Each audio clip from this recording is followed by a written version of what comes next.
All right.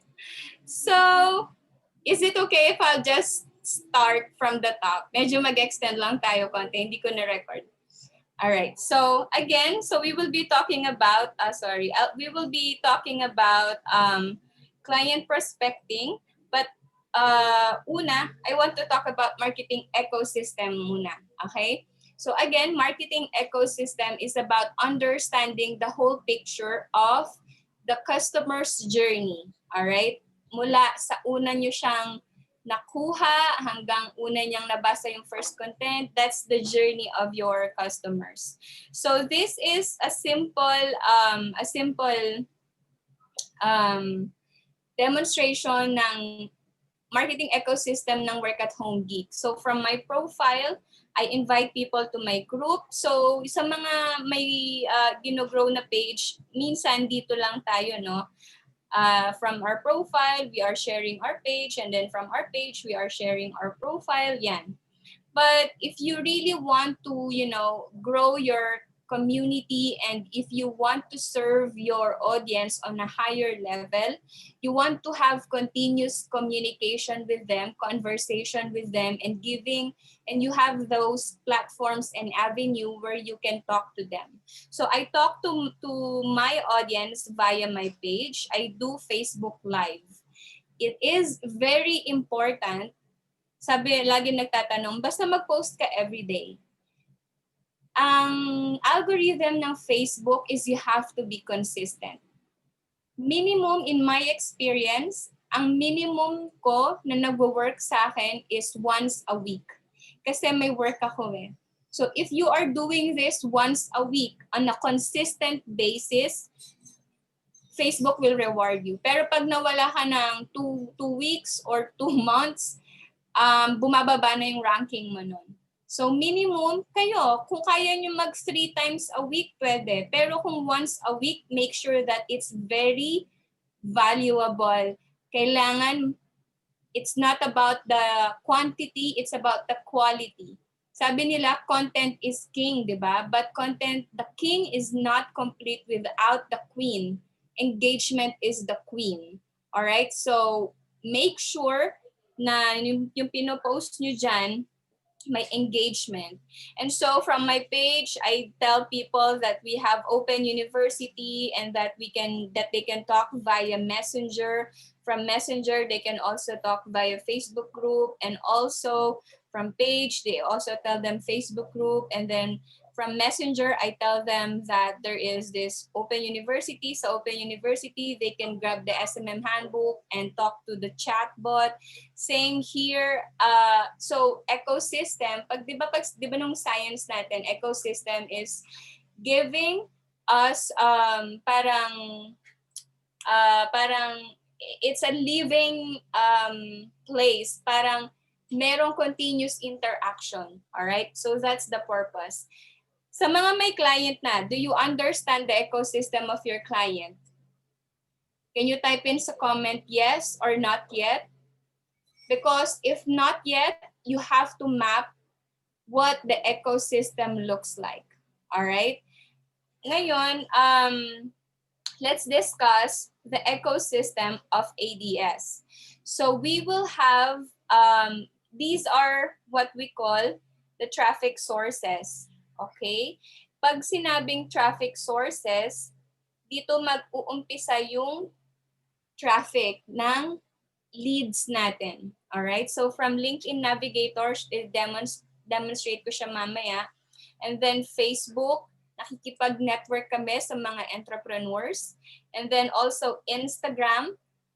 And meron ding personal network si Kips na ginagawa, networking sa mga expats and everything. Traffic source is very important.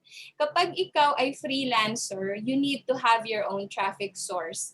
The basic traffic source that we can have is Upwork, and also online jobs, free up, yan, yung mga platforms na yan. Ang disadvantage niyan, binabawasan kayo. Sa Upwork, di ba, may bayad.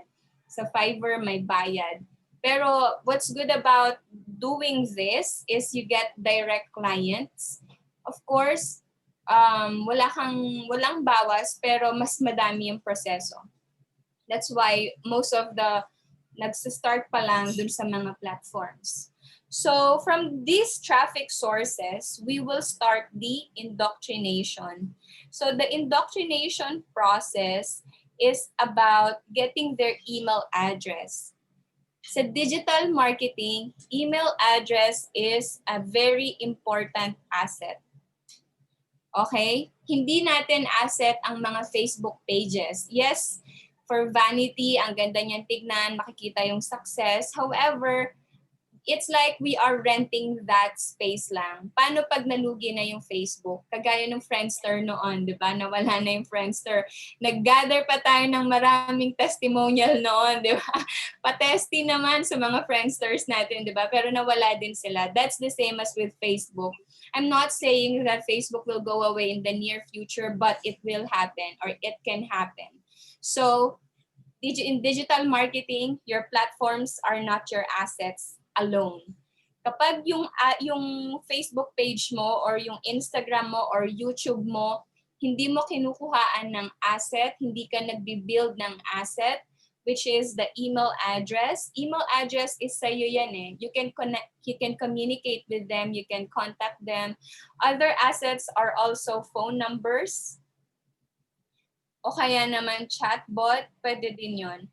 Pero the first one is email addresses. So yung indoctrination, nangyayari siya sa email sequence. That's why we have CRM. Ito yung para sa CRM. And then, ito, pwede to sa client prospecting na gagawin natin. Papasend, kaya kayo merong extra na LinkedIn profile because yun yung gagamitin natin. Ipa-prime natin yon saying that you are the marketing specialist of ADS.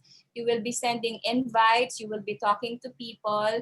So that's the purpose of that. So yung iba dyan, tatawagan namin, especially high-end clients. And then yung iba dyan, ipaprospect nyo through communication via LinkedIn. Yung pinaka-process, sasabihin ko sa inyo mamaya. Now, from here, from indoctrination, we will try to close the sale. Ito yung tinatawag na part na closing. All right? Dito, what we will do is we will present. Magpe-present kami kung ano yung proposal namin for that specific client. And then from here, sometimes we will also do like trials or giveaways, or we will also provide them free strategy call, whatever it is that the client, that nakikita namin na kailangan ni client, right? So that is how you start the closing. That's how you invite them para magustuhan nila makipag-work sa'yo. So lastly here, ito na yun siya. So project this is project project planning. So after talking, after all the sinabi na ni client kung ano yung gusto niya, so magpa-project plan yung team, ano yung mga gagawin, ano yung contract, magkano, kailan yung deadline, and all of that. This is the process of how you actually become a bona fide Filipino freelancer na kayang mag-close ng client on your own. Hindi natin to magagawa in just one sitting or in 1 week, hindi. This will take us time for us to learn everything here. But you are here with us sa ADS and we have that platform for you. All right? So we are the ones getting the client, but I need you guys to understand kung ano yung process natin. Because if you want to grow as a freelancer as well, and you want to create your team as well in the future, this is it. This is how, this is how it looks, all right? Indoctrination, you can learn more about that. And then what are the best ways to close sales, you can also learn about that. But this is it, all right? Do we have questions so far? Do you have questions so far? Please type in sa comment, wala po, so that I know kung, all right, wala. So let's go now sa pinaka-process, all right? Doon sa shinow ko sa inyo kanina, merong LinkedIn Navigator, di ba? Pero natapos na kasi namin yung LinkedIn Navigator part. Okay? However, ipapakita ko sa inyo tong spreadsheet na ito. This is the master file. Dito tayo mag-work together. Nag-assign na kami ng mga gagawin nyo. Nag-assign na kami ng pinakagagawin nyo. Hahanapin nyo lang yung name nyo dito. So, you guys can see my screen, tama? Yes, okay. So, may inassign kami na name sa inyo. This is from the Sales Navigator. Alright? Ang gagawin nyo lang is gagamit kayo ng email permutator. Okay? Pag sinabing email permutator, that is the way for us to get the possible email address of this person. Okay? But at the same time, i-email din po natin si client. Magko-connect din po tayo kay client. Pero dito muna tayo sa email permutator. Okay? Pag email, you have to have access to this email permutator spreadsheet din. Ito yung example ko. So, halimbawa, dito tayo kay Finn Magnus Toral. Alright? O-open nyo yung profile niya. The first step, pakisulat. The first step is to check the profile. Check nyo kung meron na siyang contact information available sa profile niya. Usually, nilalagay nila yan dito. Pero kapag wala, it's okay. Pero maybe the first step is check here. Minsan sa description, minsan. Pero dito, wala eh. Ang next step nyo po is pupuntahan nyo mismo yung website. Okay? This is the second step. So first step sa profile, i-check nyo kung meron siyang nilagay na contact information. Meron ako ditong example na nagbigay siya ng contact information niya. So halimbawa tong second person na to, meron siyang nilagay na contact details niya yata eh. I forgot. I think this is not the one. Anyway, so, for example, ito si Finn Magnus Toral. Pupuntahan natin yung website niya, no? So, check natin kung baka merong contact information dun sa website niya. So, bakit hindi nag-open? So, let's just copy link address. Ayaw niya. Okay. Type na lang natin. So, mailrob.com. Puntahan natin yung website niya. Baka sa website niya, meron. So, usually, nilalagay nila yun sa contact us. Alright? So, ito, ta-translate natin sa English para malaman natin. So, hanapin nyo lang sa website nila kung nasan yung contact information. Alright, so support mailrob.no. So you will have to go back dun sa master file natin. Maglagay lang kayo dyan ng first email address. Lagay nyo dyan, here is the website. So, para malaman ko kung saan nyo siya kinuha from website ba. Now, using email permutator, this is the file. So, nilagay ko na dito yung name niya, Finn. Tapos, may middle name siya, Magnus. Last name niya is Toral. Website niya is mailrob.com. Alright? Automatic siyang magpa-populate. So, ulitin ko lang para makita niyo, no? Automatic na yan siyang magpa-populate. So, si Finn, Magnus,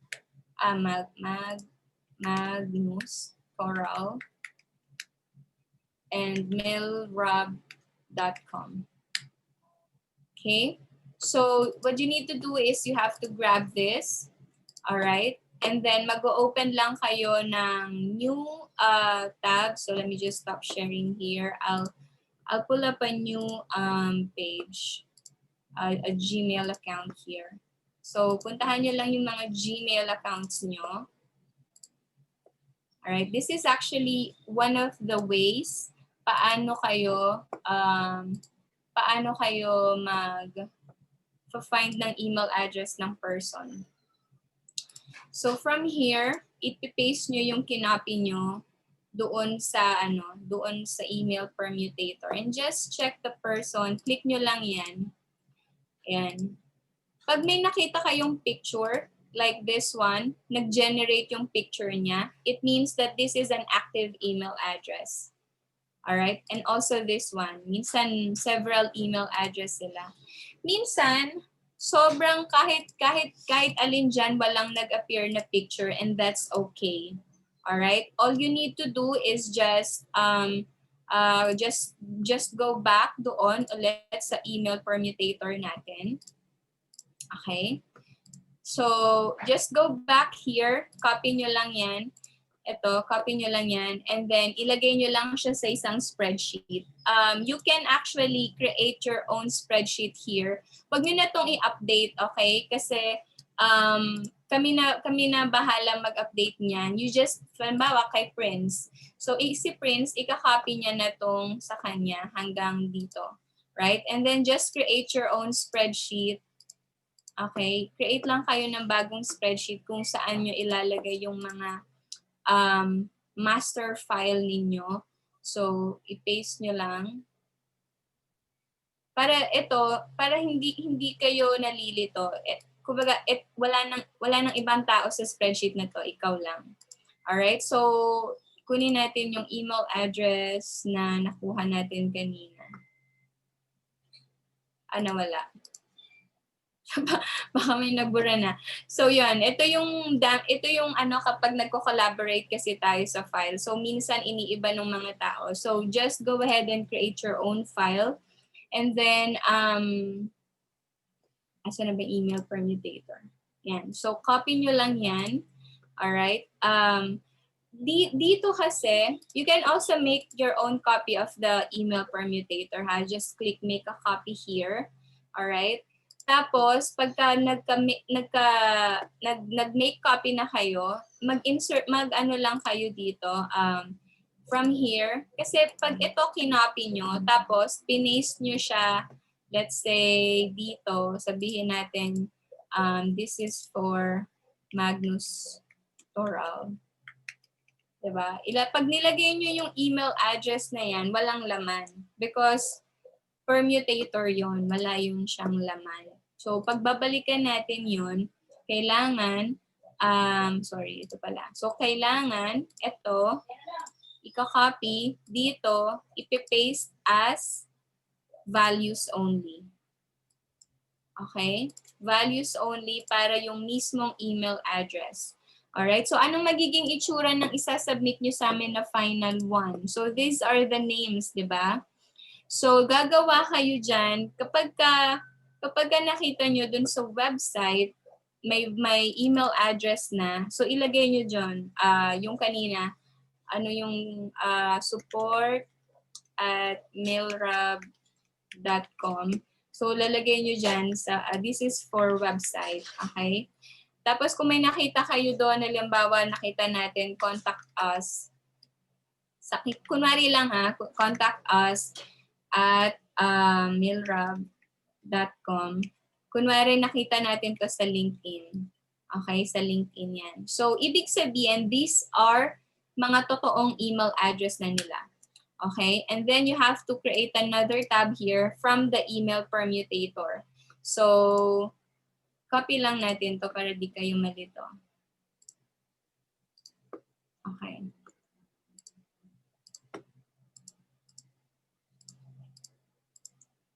Okay, so that is, ito alisin natin ito.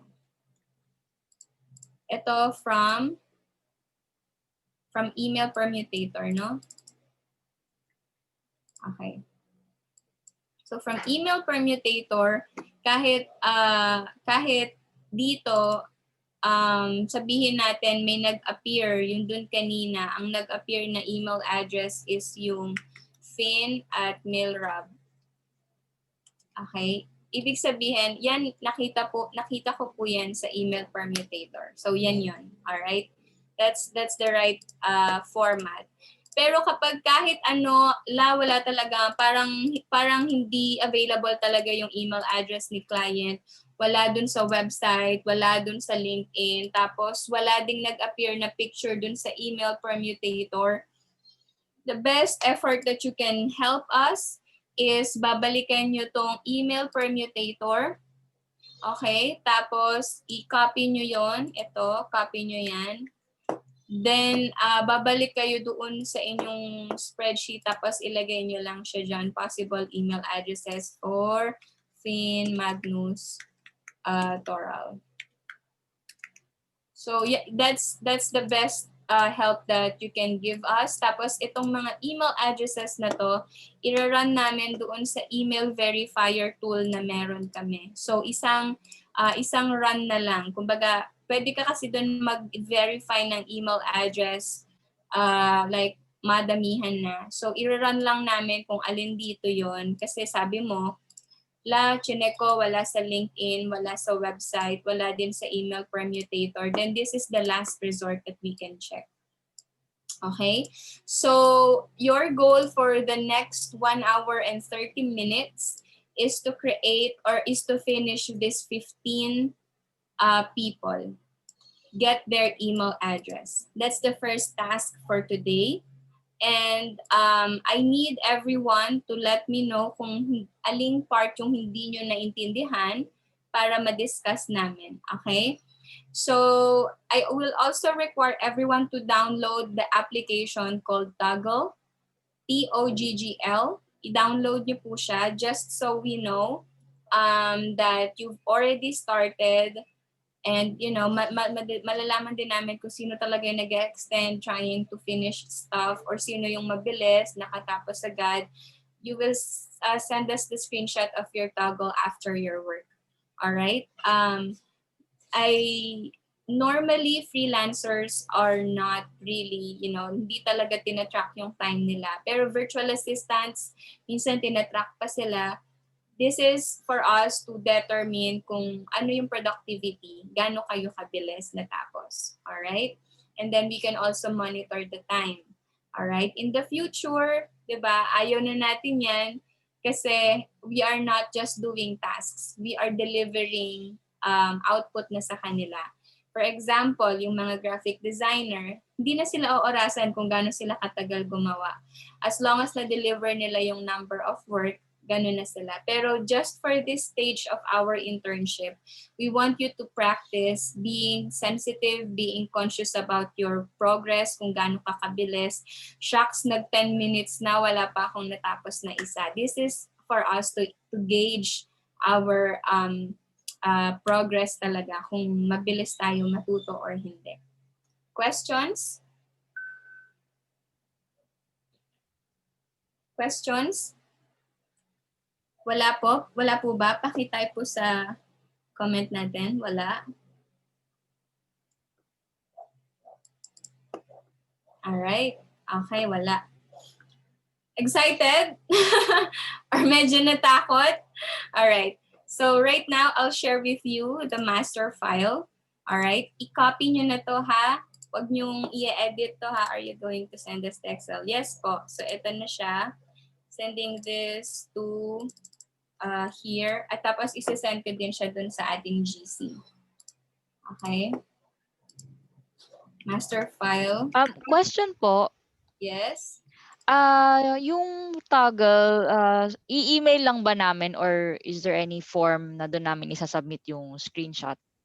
Okay. So, once you're done, i-screenshot nyo lang siya. And then, after your work, may form kami na papafill upan para nako-collect natin. Alright? So, di ba nag-answer kayo nung assignment? That is also one of our ways para ma-check yung attendance pati dito sa Zoom. And then, in order for us to know kung natapos ba kayo sa shift is yung final form na kung saan isasubmit nyo yung work nyo. Alright? Questions pa po?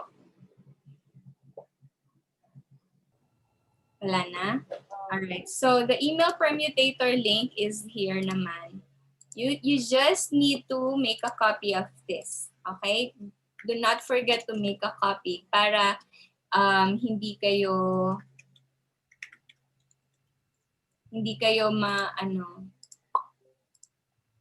And one of my suggestion is make sure na naka-bookmark ang mga bagay-bagay. Alright? Create a folder, i-bookmark nyo siya. Okay.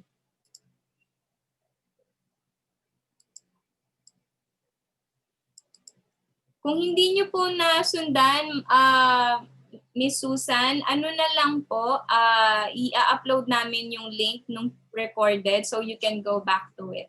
Alright? Isa-send namin sa inyo yung tutorial link. Other questions? Is it easy? What do you think? Easy? Kaya naman? Can I see in your comments po?